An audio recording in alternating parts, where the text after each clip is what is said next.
Hi friends, welcome to Sairam competitive exams. ఇంకా channel ఎవరైనా subscribe చేసుకుంటే సబ్స్క్రైబ్ చేసుకోండి, లైక్ చేయండి, షేర్ చేయండి. టెట్కో 74% మంది హాజరు. ముగిసిన పరీక్షలు 24న ప్రాథమిక విడుదల. రాష్ట్రంలో ఈ నెల 2 నుంచి ప్రారంభమైన ఉపాధ్యాయ అర్హత పరీక్షలు సోమవారంతో ముగిశాయి. పేపర్ 1, 2 కలిపి సగటున 2,75,753 మంది దరఖాస్తు చేసుకోగా 2,05,278 మంది హాజరయ్యారని పాఠశాల విద్యాశాఖ సంచాలకులు తెలిపారు. 24న ప్రాథమిక విడుదల చేస్తామని, వాటిపై అభ్యంతరాలుంటే 27వ తేదీ సాయంత్రం 5 గంటల వరకు ఆన్లైన్ లింక్ ద్వారా సమర్పించవచ్చని ఆయన సూచించారు. డిఎస్సి నోటిఫికేషన్పై ఉత్కంఠ. ఏటా డిఎస్సి ద్వారా ఉపాధ్యాయ పోస్టును భర్తీ చేస్తామని ప్రకటించిన ప్రభుత్వం అందుకు అనుగుణంగా ప్రతి సంవత్సరం 2 సార్లు టెట్ జరుపుతామని ప్రకటించింది. ఈ మేరకు గత ఆగస్టులోనే ఉద్యోగ క్యాలెండర్ విడుదల చేసింది. ప్రకటించినట్టుగానే 2024 రెండో టెట్ జరిపింది. డిఎస్సి నోటిఫికేషన్ 2025 ఫిబ్రవరిలో విడుదల చేస్తామని, ఏప్రిల్లో పరీక్ష జరుపుతామని ప్రకటించింది. అయితే ఎస్సీ వర్గీకరణ అంశం ఆలోపు తేలుతుందా అన్న దానిపై సందిగ్ధత నెలకొంది. వర్గీకరణపై స్పష్టత రాకుండా నోటిఫికేషన్ జారీ చేస్తారా అన్నది తెలియడం లేదు.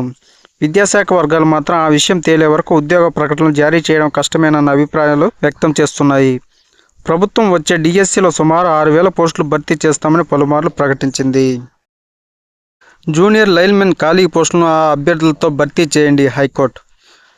జూనియర్ లైన్మెన్ పోస్టులను 2019లో జారీ చేసిన నోటిఫికేషన్లో కోర్టు ఉత్తర్వుల మేరకు భర్తీ చేయకుండా ఉంచిన ఖాళీలను న్యాయస్థానాన్ని ఆశ్రయించిన అభ్యర్థులతో భర్తీ చేయాలని హైకోర్టు ఇటీవల ఆదేశాలు జారీ చేసింది. 2,500 పోస్టుల భర్తీకి టీఎస్ఎస్పీడీసీఎల్ గతంలో నోటిఫికేషన్ జారీ చేయగా 5% మెరిట్, 95% స్థానికులకు కేటాయించడానికి సవాల్ చేస్తూ హైకోర్టులో 25 పిటిషన్ దాఖలయ్యాయి. వీటిపై విచారించిన సింగిల్ జడ్జ్ లైన్మెన్ పోస్టులకు రాష్ట్రపతి ఉత్తర్వులను వర్తింపజేయడం చెల్లదంటూ తీర్పు ఇచ్చారు. నోటిఫికేషన్లో పార్ట్ 2లో 22B ఏపీఎస్ఈబీ నిబంధనలు కొట్టివేశారు. దీన్ని సవాల్ చేస్తూ టీఎస్పీడీసీఎల్లో 25 అప్పీలు దాఖలు చేయగా వీటిపై విచారణ జరిపిన ధర్మాసనం టీఎస్పీడీసీఎల్ తరపు న్యాయవాదులు వాదనలు వినిపిస్తూ లైన్మెన్లకు స్థానిక పరిస్థితులపై అవగాహన ఉండాలని, జిల్లాకు చెందిన వారికి ప్రాధాన్యం ఇచ్చాం. రాష్ట్రపతి ఉత్తర్వులు మాకు వర్తించవు, అందుకే వాటిని అమలు చేయలేదు. దరఖాస్తుదారులు తప్పుగా అర్థం చేసుకున్నారు. ఒకే మెరిట్ ఉన్నవారు 2 ఉన్నప్పుడు స్థానిక జిల్లా వాసికి ప్రాధాన్యం ఉంటుందన్న దాన్ని న్యాయమూర్తి తప్పుగా అర్థం చేసుకున్నారని పేర్కొన్నారు.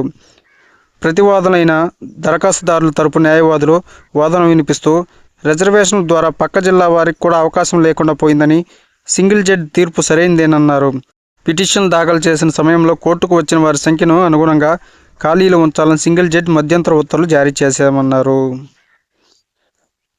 కొత్తగా BA defence security studies course. రాష్ట్రంలో వచ్చే విద్యా సంవత్సరం నుంచి BA defence and security studies అనే కొత్త కోర్సును ప్రవేశపెడుతున్నట్టు రాష్ట్ర ఉన్నత విద్యా మండలి చైర్మన్ తెలిపారు. అందుకు సిలబస్ రూపొందిస్తున్నామని, త్వరలో నోటిఫికేషన్ జారీ చేసి కళాశాలల నుంచి దరఖాస్తులు ఆహ్వానిస్తామని చెప్పారు. రక్షణ రంగంలో పెద్ద ఎత్తున ఉద్యోగ అవకాశాలు ఉన్నందున ఆ కోర్సును ప్రవేశపెడుతున్నామని పేర్కొన్నారు. Okay friends, thank you. All the best. Video నచ్చితే లైక్ చేయండి, షేర్ చేయండి, సబ్స్క్రైబ్ చేయండి.